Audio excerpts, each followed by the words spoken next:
मान लीजिए आप हाई कोर्ट में जज हैं और आपके पास एक मामला आता है जिसमें एक लड़का ने एक लड़की का बलात्कार किया। तो इसमें लड़की के लिए न्याय क्या देंगे आप? क्या उस लड़की का उसी बलात्कार करने वाले लड़के से शादी कराना न्याय हो सकता है? आइए आज इस विषय की समीक्षा करते हैं। भारतीय न्यायपालिका में कुछ हालिया मामलों ने बलात्कार के आरोपी को शादी की शर्त पर जमानत देने की प्रवृत्ति को उजागर किया है।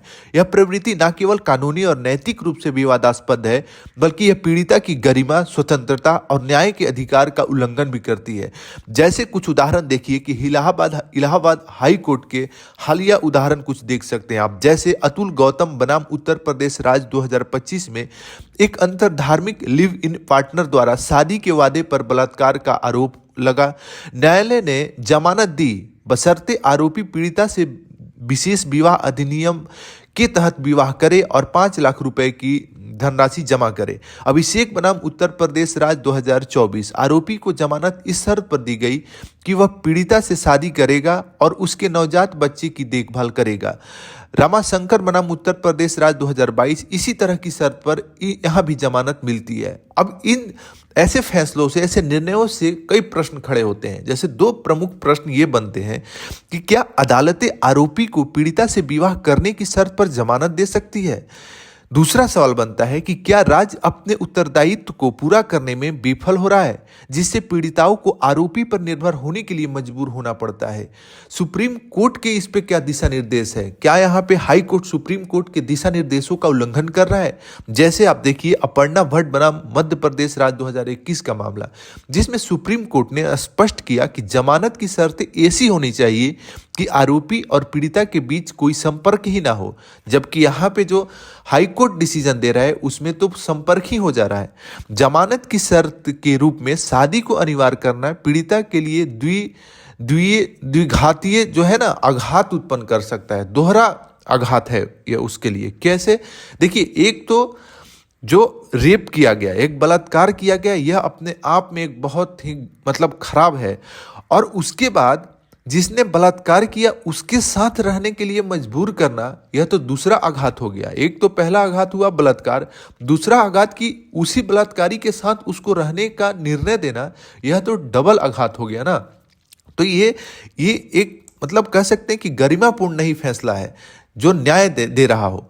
कुणाल कुमार तिवारी बनाम बिहार राज्य 2017 के मामला देखें। भारतीय दंड प्रक्रिया संहिता CRPC 1973 की धारा 437(3)(c) के तहत अदालतें न्याय के हित में जमानत की शर्तें लगा सकती हैं, लेकिन ये शर्तें मनमानी या गैर न्यायिक नहीं हो सकती। ये सुप्रीम कोर्ट के दिशा निर्देश थे। क्या समस्या क्या हो जा रहा है यहाँ? देखिए, बलात्कार को शादी से सुधारा नहीं जा सकता कि कहीं पे कोई बलात्कार की घटना घटी तो वहाँ शादी को न्याय का माध्यम बना दिया जाए और इससे इस समस्या का निदान किया जाए। यह पीड़िता के आत्मसम्मान को उसकी वैवाहिक स्थिति से जोड़ने की रूढ़िवादी सोच को भी दर्शाता है। पीड़िता पर इसका क्या प्रभाव है? न्याय या नए उत्पीड़न की यह शुरुआत है। क्या है ये? शादी को बलात्कार का समाधान मानना एक खतरनाक धारणा है। यह बलात्कार को नैतिक या सामाजिक रूप से सुधारने योग्य अपराध के रूप में प्रस्तुत करता है। इससे पीड़िता की स्वायत्तता का हनन होता है और एक असमान और जबरन वैवाहिक संबंध को वैधता मिलती है। क्या ऐसी शर्त पीड़िता की सहमति से तय की जाती है या उसे कानूनी प्रक्रिया के दबाव में मजबूर किया जाता है?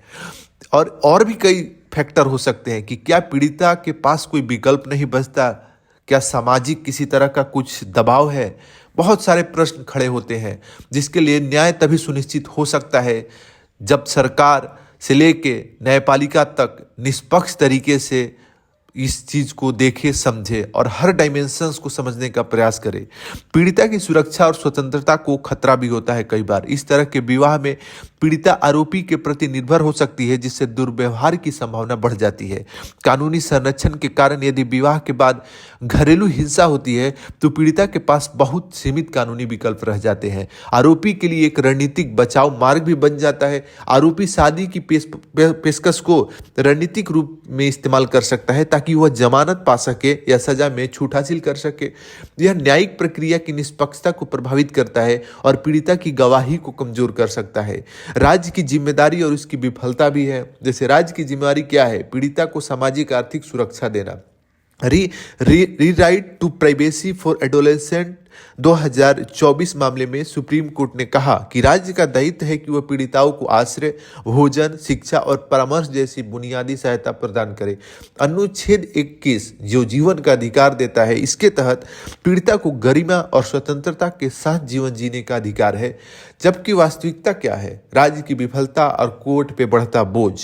पर्याप्त पुनर्वास सुविधाओं की कमी के कारण कई पीड़िताएं अपने आरोपियों पर निर्भर होने के लिए मजबूर हो जाती हैं और राज्य की इस विफलता के कारण अदालतें अनौचित्यपूर्ण समाधान सुझाने लगती है, जिससे न्यायिक प्रणाली खुद पीड़िता के लिए असुरक्षित बन जाती है। न्यायिक निष्पक्षता और ट्रायल प्रक्रिया पर भी प्रभाव पड़ता है। न्यायिक प्रक्रिया में हस्तक्षेप होता है, जैसे जमानत पर निर्णय लेते समय अदालतें आरोपी की दोष सिद्धि या निर्दोषता पर विचार नहीं कर सकती, लेकिन शादी की शर्त थोपने से यह संकेत मिलता है कि आरोपी निर्दोष है या सुधार योग्य है, जिससे ट्रायल प्रक्रिया प्रभावित होती है।